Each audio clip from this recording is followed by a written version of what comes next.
Hello and welcome. Today we are in the Okanagan Valley in beautiful British Columbia, Canada, and we're excited to be talking with Ria Kitsch. We're going to be talking about what makes their wine special today. A little bit of background on the Okanagan Valley. There are 350 wineries here now.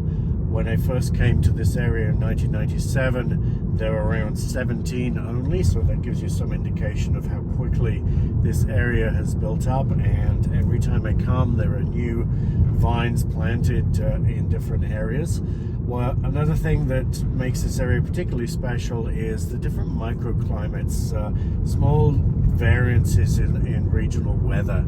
And there's also as much variety in terroir here as there is in the best areas of France and Napa and various other top winery regions around the world. We are very excited to be going to Kitsch today, and I'm looking forward to introducing you to Ria when we arrive soon.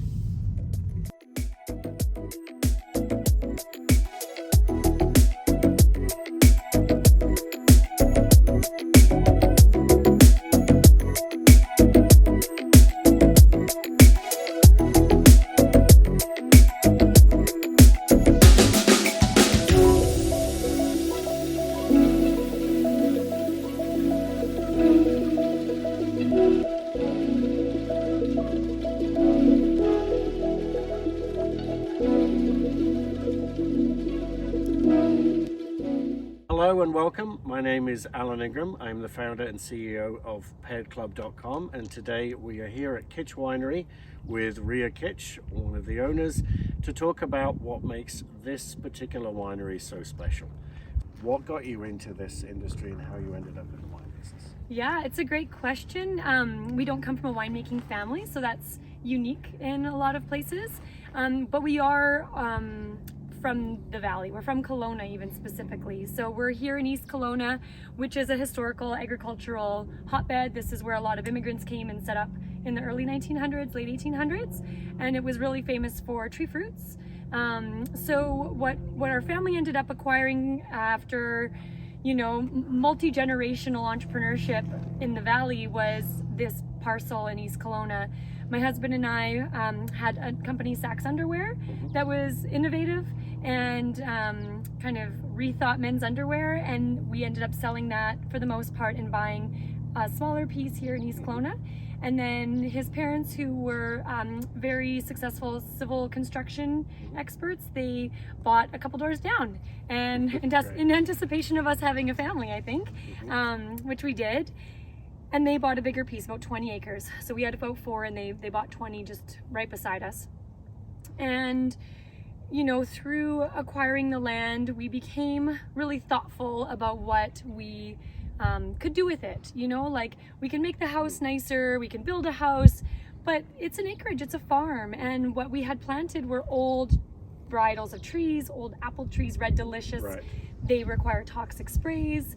They are very low yields, very low income earning, very high, amounts of work, and not a desirable product. I mean, the Red Delicious market is fading fast. So, and then similarly, the bigger piece had a bunch of different trees. It was very poorly farmed, and we just thought holistically as a family what made sense, and we really felt like there was an opportunity to be a part of kind of the tapestry of where this region is going, which we felt was in wine. As a family, culturally, we love hosting, we love celebrating, we love, connection through community. And one of the ways that is often done is through a bottle or more of wine. So we felt like those pieces came together in our value set, and we decided to connect with some other older Kelowna families we were friends with who were in the industry to get their thoughts, and they really echoed that they felt this was special land.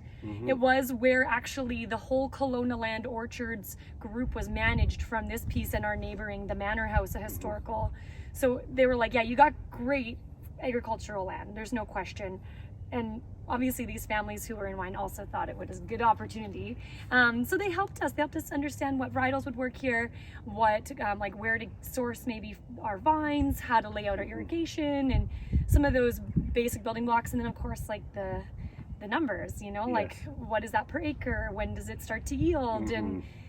And from there it became winemaking, because again, we feel like there was this opportunity to disrupt a little bit, like we did with Saks. Yes. We felt like there was an opportunity to reach the demographic that felt maybe underserved, because wine can feel intimidating. And we really wanted to bridge that gap through an approachable yet high quality product, because sometimes wine is super approachable, but maybe it doesn't fulfill the quality expectation. And then sometimes it's super good quality, but you feel like you can't afford it, or you don't understand it enough to enjoy it. And so we wanted to find this and build out this little niche for ourselves.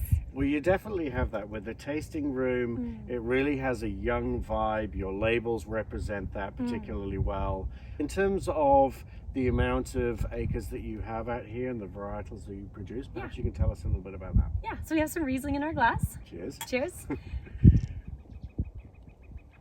It's delicious. It's grown just at the bottom of this parcel, which we call Esther's Block, because that's my mother's name. We have 10.25 acres planted on this site, the original site planted in 1314. Okay. So young vine still. Yep. And then we planted 11.5 acres just up the road of Pinot Noir, strictly. 4 different clones. Right. Here we have, 5 different clones, 4 different rootstocks. Here we have Pinot Gris, Pinot Noir, Riesling, and Chardonnay. Yes. Okay. So really good for the region's kind of climate. Yep. And also really versatile. Like from the Pinot Noir, we can make rosé, we can make Pinot Noir, we could make bubbles like a Blanc de Noir. Absolutely. From the Riesling, we have a dry Riesling. We normally have like a little bit more traditional, sweeter Riesling.